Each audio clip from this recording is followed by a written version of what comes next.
and everything I couldn't move. Like my hand was on the thing in the Mercedes, like the handle. I couldn't move anything, and I could barely even speak. So called 911. Basically had them send an ambulance. Amis de la masse, bonjour et bienvenue sur la chaîne du Doc. Dans cette vidéo, je vais te raconter l'histoire d'un jeune qui a mal tourné. Un jeune, je parle de l'absence de nourriture et mal tourné puisque la personne a failli mourir. Avant de commencer la vidéo, n'oublie pas un pouce bleu, un abonnement, ça soutient, ça te permet de prendre du muscle et d'éviter le catabolisme même si tu fais un jeûne de plusieurs mois, même si je ne te le conseille pas. Bien sûr, ceci n'est pas un conseil médical. Bref, c'est parti pour la vidéo, générique. I've been on the side too long, don't know my pain's a nightmare. Devil on my back, fuck that and overdose. En ce moment, je vais pas vous mentir, il y a beaucoup d'actualités et on m'a partagé l'histoire de cet influenceur fitness de 23 ans, Alex Eubanks, qui est extrêmement connu avec plusieurs millions d'abonnés. Il partage des conseils d'entraînement, il a une belle gueule, il suit le mode de vie de Ziz, bref, allez, j'épargne un petit peu les détails, on va rentrer directement dans son histoire. Il nous partage une vidéo où il déclare vouloir faire un jeûne, c'est-à-dire une privation de nourriture de 48 heures. Et il le fait principalement pour des raisons religieuses ou en tout cas spirituelles, mais également pour sa santé, puisqu'il a lu que le jeûne pouvait avoir des vertus thérapeutiques et en gros voilà, améliorer un petit peu son bien-être général. Et ce jeûne va mal tourner puisqu'il va finir hospitalisé aux urgences et on va détailler ça un tout petit peu plus tard. Avant de commencer, la première chose c'est qu'il va nous détailler ça en temps réel, c'est sous forme en fait d'un vlog et on peut le voir au début de son jeûne dans la voiture se diriger vers son entraînement. Il reste malgré tout, malgré sa spiritualité et malgré son envie de faire un jeûne, assez préoccupé par son physique. Et manifestement, il a très peur de perdre en 48 heures toute sa masse musculaire durement gagnée, puisqu'il nous explique dans la voiture que jeûner, ça va être difficile, ce que je peux entendre. S'entraîner en n'ayant pas mangé, c'est également difficile. Donc, dans la voiture, il nous explique qu'il va quand même prendre des suppléments. Bah oui, bien sûr, parce que les suppléments, ça reste la base du bodybuilder et notamment, il ne veut pas cataboliser à cause du jeûne. Donc, il nous explique prendre des pré-workouts pour garder de la force à l'entraînement, des HMB qui est de l'hydroxy, je crois, méthylbutyrate. En tout cas, c'est un dérivé, c'est un détritus, entre guillemets, un produit du catabolisme de la leucine, qui est un supplément qui est censé diminuer le catabolisme musculaire. En gros, quand vous avez un taux élevé dans le sang, votre corps va penser que vous avez déjà dégradé du muscle et donc il va arrêter de dégrader votre propre muscle. C'est vraiment la théorie, c'est vraiment un résumé très simpliste. Il va aussi prendre des coupes fins, ce qu'il appelle le Cravings Killer. En gros, c'est un produit de sa marque de complément en tout cas la marque qui le sponsorise pour diminuer la sensation de faim. Et il va prendre aussi un supplément, un booster, donc des vasodilatateurs pour pumper beaucoup plus pendant sa séance parce que oui, il n'a plus de nourriture mais il ne faudrait quand même pas qu'il rate un entraînement. Ensuite, on peut voir sa séance qui se déroule plutôt bien. Bon, il a eu il a quand même pas mangé donc il manque un petit peu d'énergie mais ça se passe plutôt bien. Et c'est un petit peu plus tard dans la soirée que ça va se compliquer. Il va voir un film au cinéma et il commence à se sentir plutôt mal. Déjà, il nous décrit qu'il a quand même vraiment énormément faim, qu'il va commencer à voir le McDo pas très loin et que ça va lui donner énormément envie de manger. Le souci, c'est qu'un petit peu plus tard, il va commencer à avoir des sensations un petit peu étranges dans son corps, notamment ce qu'il décrit comme une attaque de panique.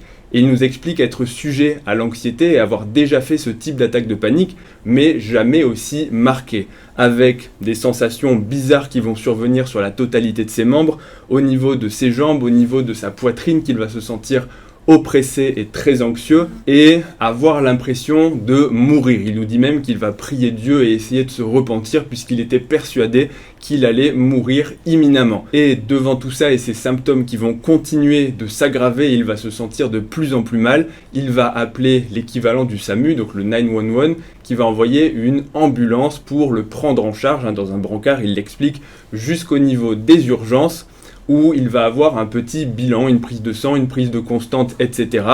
et qu'après les premières constantes, globalement, l'état est assez rassurant, sa tension est un peu élevée, mais il n'y a pas de signe, en gros, vital. Et il va nous décrire également qu'ils vont lui demander de signer lors de l'admission aux urgences, il faut s'inscrire, il faut renseigner son identité, et au moment d'écrire, il ne va même pas avoir la force d'écrire, il va commencer à essayer de rédiger quelque chose, mais à ce moment-là, il dit qu'il n'arrivait même plus à écrire dans le sens où il ne savait plus ce qu'il écrivait, il avait la vision et au niveau de sa clarté, en gros, de sa compréhension qui était complètement partie, qu'il ne savait plus vraiment ce qu'il disait, ce qu'il comprenait, qu'en gros, il était complètement dans un flou. Et là, je pense que peut-être plusieurs personnes se disent « Mais attends, il a des sensations bizarres au niveau des membres, il n'arrive plus à parler, il n'arrive plus à écrire, est-ce qu'il ne ferait pas un AVC ?»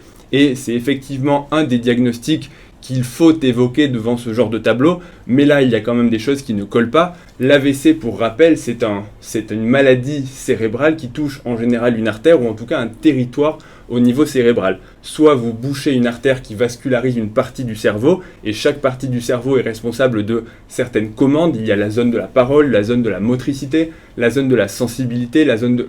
Bref, une zone pour une partie et une fonction, on va dire. Parfois, l'artère peut saigner, ce sont des AVC hémorragiques, des hémorragies cérébrales qui sont un peu moins bien localisées, mais quand même, ça reste localisé à un territoire du cerveau, et donc les signes sont, entre guillemets, systématisés. Quand vous avez un déficit moteur, il ne va toucher en général qu'une seule partie du corps et pas la totalité du corps qui va être faible. Donc là, on est plutôt sur un tableau un peu diffus, généralisé et surtout mal systématisé. Et normalement, avec un examen neurologique rapide, vous pouvez éliminer l'AVC s'il n'y a pas de déficit focal. En gros, sa force n'est pas absente, c'est simplement qu'il se sent très faible et qu'il est quelque part un petit peu confus. Au final, et je sais que tu es extrêmement curieux comme je l'ai été en regardant la vidéo, mais qu'est-ce qui lui est arrivé au final? De quoi a-t-il souffert? Et malheureusement, on ne le saura jamais, puisqu'il a trouvé que l'attente aux urgences était trop longue et qu'au bout d'une demi-heure à attendre sur une chaise qu'on l'appelle pour un examen médical, il a commencé à se sentir un petit peu mieux, ses sensations sont revenues, il a retrouvé un peu de motricité et de force et il a eu extrêmement faim dès qu'il a repris ses esprits. Il est rentré chez lui avec son pote qui l'accompagne pour le vlog, il a mangé et c'est allé ensuite beaucoup mieux.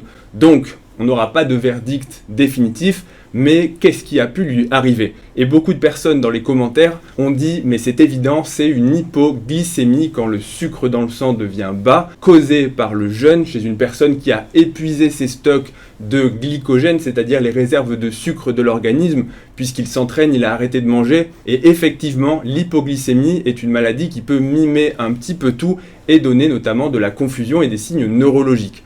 Quand le sucre commence à chuter, vous allez avoir cette espèce de confusion, de brouillard, vous allez vous sentir vraiment vaseux, c'est comme quand vous avez vraiment très faim, d'un coup on est faible, mais l'hypoglycémie au sens entre guillemets médical, quand elle est plus profonde, et on va parler de signes de neuroglucopénie, quand vraiment les neurones commencent à manquer de glucose, et à ce moment-là, ça peut mimer effectivement un AVC, une confusion, parce qu'en fait, les neurones ne fonctionnent plus correctement. Donc, on peut tout à fait, et c'est réel, avoir ce genre de tableau, avec des signes diffus, avec des fourmillements, une sensation d'avoir la vision et la parole qui sont complètement un petit peu dans le brouillard, et avec des signes généraux, un peu de sueur, un peu d'hypertension, beaucoup de signes réactionnels qui sont en fait une manière pour le corps d'exprimer ce manque d'énergie et d'essayer de lutter en quelque sorte pour en gros envoyer les dernières forces dans la bataille pour essayer de récupérer du sucre. Mais il y a quand même quelque chose qui me dérange dans ce diagnostic et je vais vous dire ce que c'est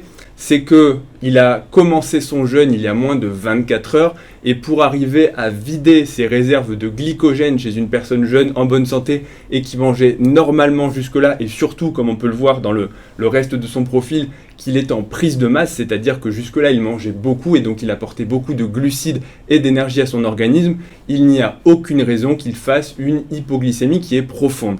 En gros, qu'il épuise totalement ses stocks de glycogène parce que je le rappelle, la musculation, c'est un sport de force et de résistance. Alors effectivement, on consomme du glycogène, on consomme du sucre, mais de là à dépléter totalement ces stocks de glycogène, il faut beaucoup plus de temps. Et en général, en musculation, il faudrait, allez, je vais sortir des approximations, mais il faudrait en gros 5-6 jours avec un régime Je ne parle pas forcément de l'absence de sucre, mais si vous rentrez dans un régime de cétose et donc que vous coupez totalement les glucides, en général on rentre en cétose, c'est-à-dire l'épuisement des stocks de glycogène en minimum 3-4 jours. Donc là, pour qu'il ait tout épuisé en 12 heures, je dis non, c'est impossible.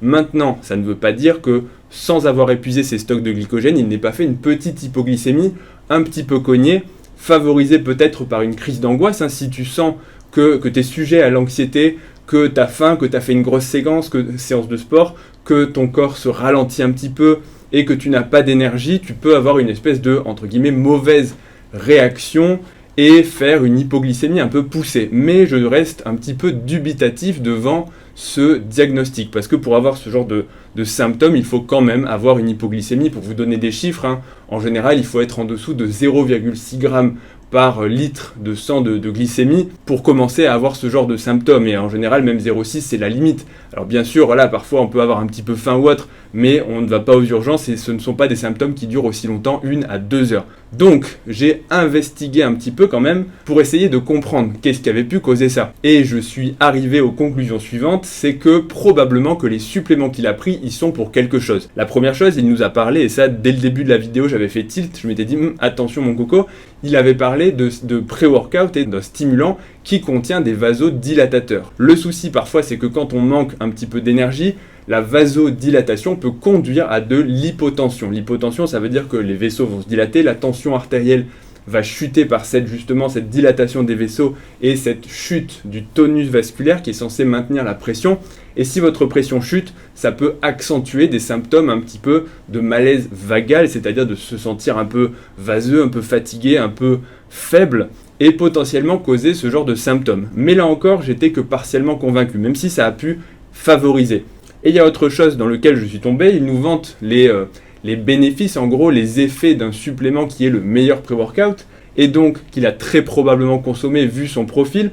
Et quand on va sur la page, hein, donc pour voir justement ce supplément miraculeux, on peut voir qu'il s'agit d'un supplément qui contient pas mal de choses pour le focus, hein, en gros être très concentré pendant sa séance, donc c'est un booster, un pré-workout, et à la fin de la liste, on peut voir un ingrédient, l'huperzine A. L'huperzine A, c'est une molécule, c'est une substance qui fait partie en gros des plantes, hein, des extraits de plantes, qui va agir au niveau du cerveau. C'est une molécule qui va être un inhibiteur de l'acétylcholineestérase. Et là, je sais, tu te dis, mais qu'est-ce que c'est que ça? En gros, l'acétylcholine, c'est un neurotransmetteur qui va être utilisé, qui va servir au système parasympathique qui met ton corps au repos. Donc, si tu inhibes la molécule qui dégrade cette molécule, en gros, tu vas augmenter la concentration d'acétylcholine. Et donc, tu peux avoir des effets, ce qu'on appelle cholinergiques, et ces effets peuvent typiquement mimer, quand on voit la liste des effets indésirables, ce qu'il a eu. Ça peut donner des troubles de la vision, des troubles de la parole et une sensation d'avoir l'esprit totalement dans le brouillard.